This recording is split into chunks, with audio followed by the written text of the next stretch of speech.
నమస్తే welcome to భారత TV నేను దేవ సీజ్ ఫైర్ ప్రకటించి కొన్ని గంటలకే మాట మార్చిన ట్రంప్ పశ్చిమాసియాలో ఉద్రిక్తతలు తగ్గుతున్నాయనుకున్న లోపే అమెరికా అధ్యక్షుడు ట్రంప్ మరోసారి కఠిన హెచ్చరికలతో ప్రపంచాన్ని అలర్ట్ చేశారు. ఇరాన్తో కుదిరిన కాల్పుల విరమణ ఒప్పందం ఇంకా పూర్తిగా అమలులోకి రాకముందే హార్ముజ్ జలసంధిని పూర్తిగా సురక్షితంగా తెరవకపోతే భీకర దాడులు తప్పవు అని ట్రంప్ హెచ్చరించారు.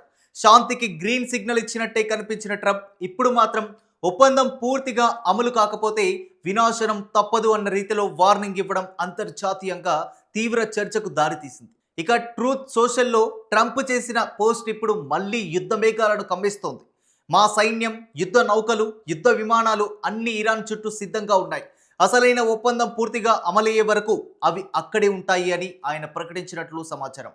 అంతేకాదు ఒప్పందం విఫలమైతే ఇప్పటి వరకు ఎవరూ చూడని స్థాయిలో దాడులు చేస్తామని కూడా హెచ్చరించారు.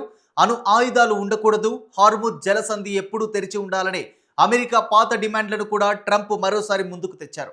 ఇక అసలు ట్విస్ట్ ఏమిటంటే కేవలం కొద్దిసేపటి ముందే శాంతికి మొగ్గు చూపినట్టుగా కనిపించిన ట్రంప్ ఇప్పుడు మళ్ళీ యుద్ధ భాషలో మాట్లాడడం.